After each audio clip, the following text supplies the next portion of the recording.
Viņa mērķis un sapnis bija, lai hokejs ir pieejams ikvienam, gan nabagam, gan bagātam, lai hokeju var spēlēt ik viens jebkurā vietā.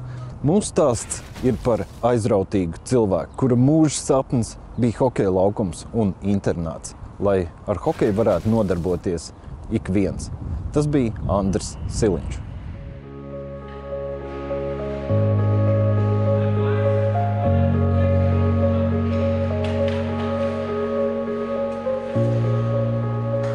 Mēs esam Rīgas 55. vidusskolas hokeja halē.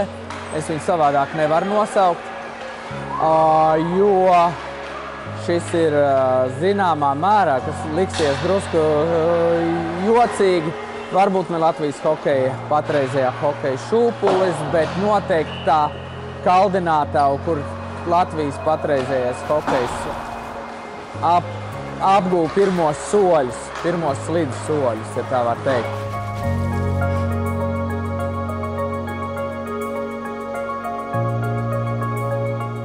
Viņš ir mans pirmais un principā līdz meistarkomandai vienīgais treneris. Viņš bija cilvēks, kurām bija vīzija, bija ideja, un viņam nepastāvēja tāda atbilde uz viņa jautājumu, kā divu burtu salikums nē. Vienkārši nebija. Viņam bija vīzija un viņam bija izpratne, un viņam bija caursišanas spējas, un viņam bija neatlaidība. To var dažādi nosaukt. Mums hokejā, un es stipri šaubos, vai vēl vispār kaut kur citur, citā sporta veidā vispār ir bijuši tādi fanātiķi, kas ir tik lielu darba veidu, darba apjomu paveikuši un tādā veidā arī spējuši sasniegt rezultātus kā viņš.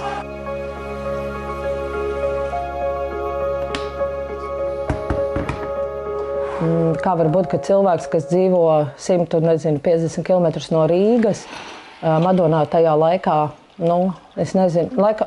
iespējams, nebija nekādas tur ledu, pat, es domāju, kaut kāda Saikava tāda vieta bija, un viņi dzīvoja upes krastā, un viņš tur esot kaut kādu iesaldējus koku tai upes vidū, un tad viņam bijusi kaut kāda uzparihte, kur viņš ar vienu slidu pat tajā laikā esot tur uz riņķi kaut kā griezies, un tad arī vēlākos gadus, ka viņa dzīvoja Madonā, un viņš skolā gāja, un tad arī tie viņa tā laika, draugi, skolas biedri, viņi pat saka, mums tas hokejs vispār neinteresēja, bet Andris bija tā saorganizējis, ka mēs cēlāmies 5 un gājām to laukumu, ko viņi tur bija iekārtojuši, uzlējuši tīrīt. Jā, viņš tur bija saorganizējis. Viņš saka, kāpēc mēs cēlāmies, kāpēc mēs gājām, nav īsti skaidrs, bet jā, un tā viņš tur to Madonas hokeju, tas bija pamatskolā, un tajā laikā vēl bija 8 klases, un viņš ļoti mērķtiecīgi, viņš kā pabeidz 8. klasi, tā viņš atbrauc uz Rīgu.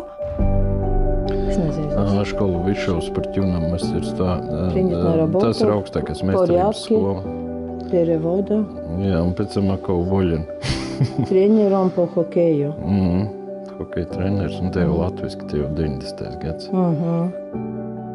Treneru laikos, tie puiši, viņam bija tā kā, es nezinu, tā kā viņa ģimene, es domāju, pilnīgi vienlīdzīgi. Tas noteikti, viņam arī vienreiz tur bija kāda intervija, ka Andrim kaut kas jautāja, kas jums svarīgāks, hokejs vai ģimene, un viņš teica, skan jocīgi, bet man šīs lietas ir vienlīdz svarīgas, jo viņam nebija tādas privātās dzīves un hokeja dzīves. Viņam bija tikai viena tāda dzīve, un viss tas tur bija iekļauts, jo arī mēs dzīvojām hokeja kopmītnēs, jo tur bija Andrim dienesta dzīvoklis, un mums vajadzēja mācīties sporta bilī tuvākajā skolā.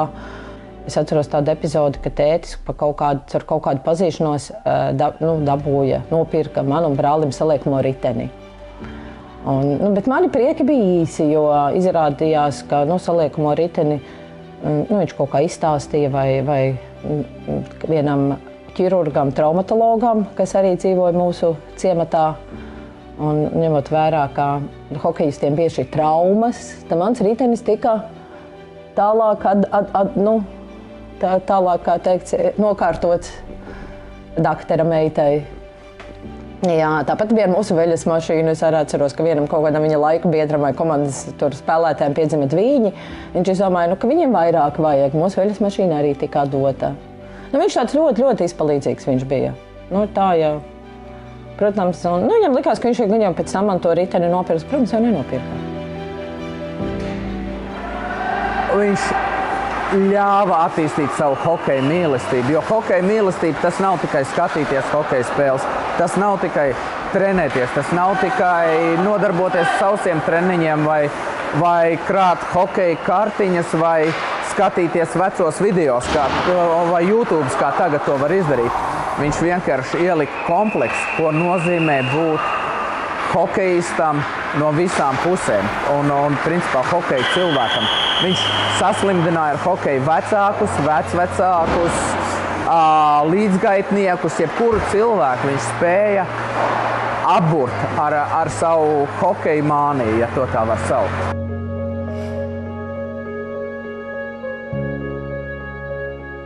Mājās arī bija ļoti daudz tās sarunas par hokeju, par tām idejām, sapņiem. Principā tikai par hokeju, jo viņam visa tā dzīve bija hokejs. Viņš visu laiku kaut ko tur plānoja, pierakstīja savos blokos, viņam bija tādas visādas tās idejas, un tad viņš viņas lika uz papīra. Viņš jau tajā laikā izmantoja tādas modernas menedžmenta metodas, teiksim tā, jā. Viņam viss bija sarakstīts, pierakstīts, un te ir savilkts, kuri cilvēki tur var palīdzēt finansiāli, kuri ar sakariem. Viņam dalījās tur viss.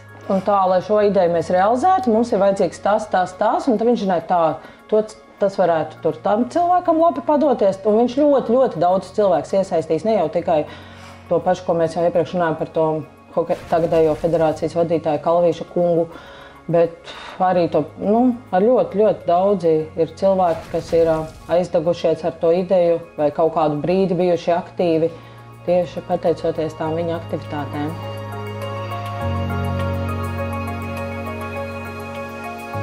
Andris dabūja lietas gatavas, tādas, kā mēs tagad redzam šeit, man aiz muguras. Šie bērni slido. Tas bija viņa sapnis. Šo hallu uzcēla, un Andris aizgāja. Acīm redzot, tāds bija nolikts. Es pats atceros, mēs ar vecākiem ar savām rokām rakām zemi, bedres, cēlām šajā laukuma vietā, lējām asfaltu un cēlām bortus, stiķējām kopā. Tas bija mūsu darbs. Tagad ir halla. Protams, ka viņa nav visizcilākā halla, bet viņa ir unikāla, un otrs tāds nebūs. Tas ir pirmsākums, kā jau teicu, mūsu hokeja pirmie soļi.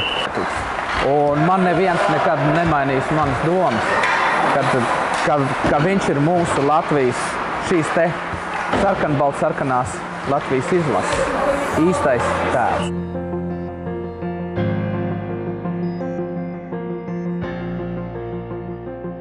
Bet laikam, ja viņš būtu Rīgā dzimis, laikam tādas domas par internātiem laikam īsti nebūtu. Tas, ka viņš ir no Madonas, viņš īsti saprat, jo laikam, ka Rīgā dzīvojot, tas stāsts būtu krietni savādāks. Iespējams, jā, bet Andris jau vienmēr bija tāds, kurš vienmēr domāja par visiem. Viņš bija tāds ļoti, empātisks cilvēks. Viņam bija ļoti svarīgi padomāt par visiem, kā cilvēks jūtās, un viņš arī bija tāds ļoti sistēmisks cilvēks. Viņš domāja, tā kā ne jau tikai tādā kategorijā, ka būs tas ledus un tie bērni slidos, bet kā viņi nokļūs, kur viņi ēdīs, kur viņi mācīsies.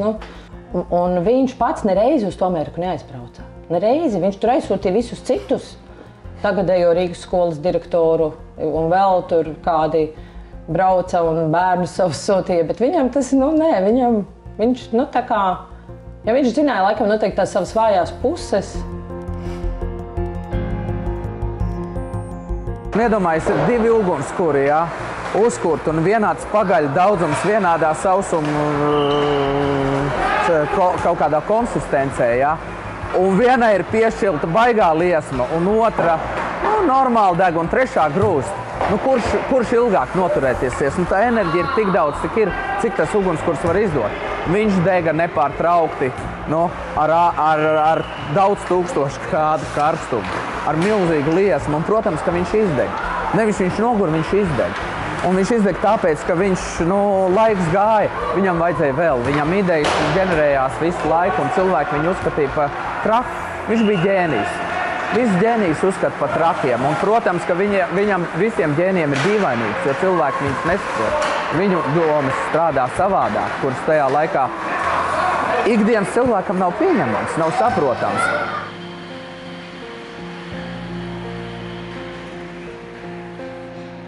Bija arī tad, kad strādāju pie 5. skolas, tagadējās hokeja skolas Rīga.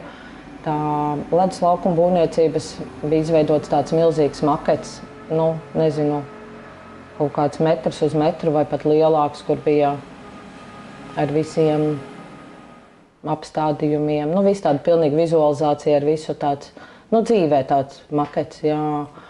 Tas viņam stāvēja tur un, viņš ļoti ilgi strādāja pie tā projekta un, protams, bija tās neveiksmes un tad, kad jau gandrīz viņam bija budžetā ielikta tā naudiņa, neatceros, tajā laikā, man liekas, bija kaut 250,000 lati, bija vajadzīgi, lai pabeigtu to ledus būvi. Un tad bija budžeta kārtējais deficīts, un tā laika premjerministrs Andris Čēle izlēma šo projektu iesaldēt vēl uz kādiem gadiem. Tad Andris toreiz tā pamatīgi teica, norāvās. Man liekas, nemaldos 15. dzimšanas diena. Un tad bija tieši tas pieņemts lēmums, ka viņa tai būvēja to naudu tā kā nepiešķirs. Un viņš ļoti pārdzīvoja. Protams, viņš savas bēdas slīcināja alkoholā. Un viņam jau tajā laikā bija tās attiecības tādas, ka viņš jau varēja bez nekādas, viņam nebija nekāda, tie jau visi bija tādi viņa laika cilvēki.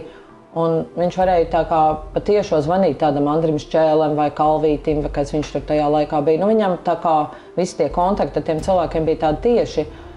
Un cik viņš tur bija ierēbis un neviens tur vairs ar viņu negribēja runāt. Tad viņš, es domāju, policijā vienmēr jāuzklausa, vai kur viņš, Un tad viņš zvanīja, un tad viņam bija tas teiciens 3 dienu laikā. Un es atceros, ka mēs tad bijām atkal pie vecās māmas.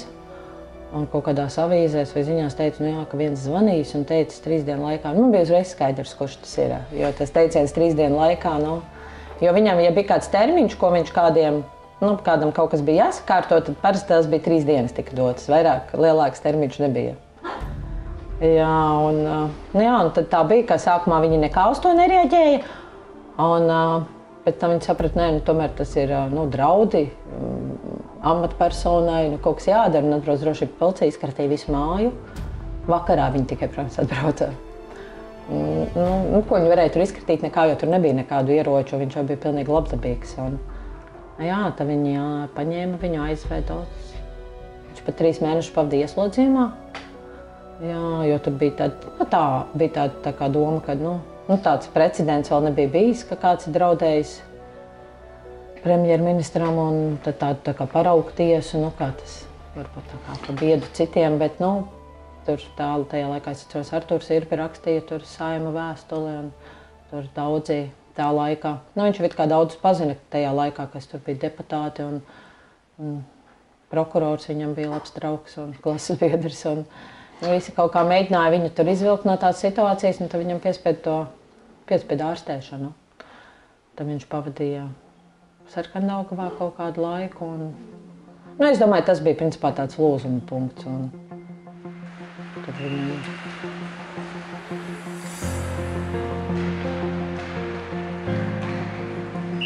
Tur par viņu var daudz slavas dziesmas dziedāt un par viņu var daudz stāstīt. Bet šis ir tas rezultāts, šī halla. Viņa nebūtu iespējama bez Andra. Un tā jau runā, ka neaizstājami cilvēki nav. Šajā jomā, tajā laikā, neviena cita nebija. Nebūtu mums vispār citu hokeja haļu, ja nebūtu šī te pirmā hokeja hala 55. vidusskola.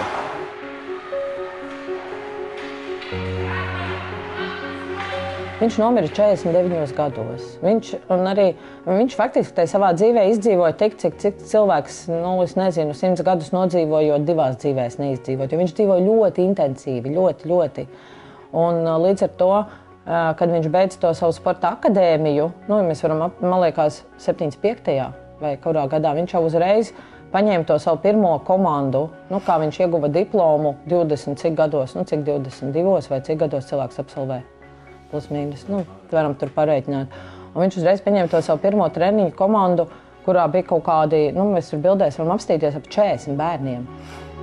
2018. gada 26. aprīlis tiek iemūžināts Latvijas leģendārākā vārdsarga numurs. Uz visiem laikiem pirmais numurs izlasē būs tikai vienam hokejistam. Un šeit vēl ir ļoti svarīgi 2 cilvēki. Tas ir Artūrs un Elīna. Viņi ir mana pirmā trenera, Andra Siliņa dēls un meita. Paldies! Ja kāds nezina, kas ir Andris Siliņš, tad Andris Siliņš bija vizionārs, arhitekts, traks, ar traku ticību, nepārspējam ticību pārpildīts, kurš zināja, ka ir jāizveido Latvijas hokejs tāds, kāds viņš ir šobrīd, un vēl labāks. Viņš bija tas, kurš izveidoja Latvijas bērnu sporta skolu, kurš izveidoja spēcklases, kurš deva mums iespēju diendienā trenēties, un 90. gadu sākumā tā Latvijas izlase, kur veidojās, tā bija lielākoties balstīta uz Andra roku darba, ideju, pamata, un es esmu pilnīgi pārliecināts, ka bez Andra nebūtu notikuši šī spēle, jo mūsu izlase nevarētu spēlēt tādā līmenī bez viņa ieguldītā darba. Andris vairs nav ar mums, jau būs vairāk kā 10 gadi, un es gribētu, lai jūs veltiet aplausus arī Andrim.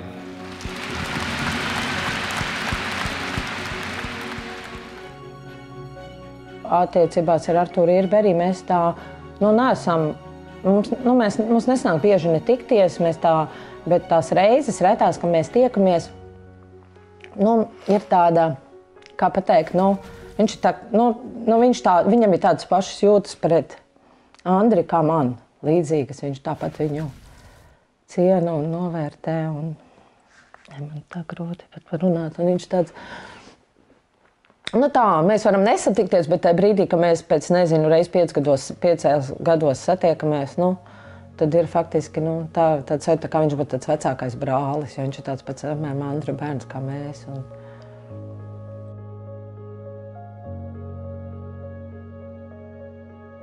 Andrim tagad ir 5 mazbērni, visi mazdēli. Žēl tikai, ka viņš nevienu no viņiem nav, kā teikt, saticis, bet, no augšas noteikti vēro mūs un atbalsta. Un man ir 2 dēli, un brālim ir 3, un brāļa vecākais dēls Andris, arī ir Andris un Siliņš. Un viņš spēlē hokeju, hokeja klubā Mogo, U12. Tā. Un brālis vadā. Viņam nav internāta, viņš šodien ceļās, jo viņam tie treniņi, viņš dzīvo ārpus Rīgas. Un tie treniņi sākās, nemaldos, ko dos 6 no rīta, tur, pie Sporta pedagoģijas akadēmijas tajā Mogo hallē saucamajā. Un tad viņš, ceļās 5 un bērnu 5:30, lai 6 jau ir treniņā.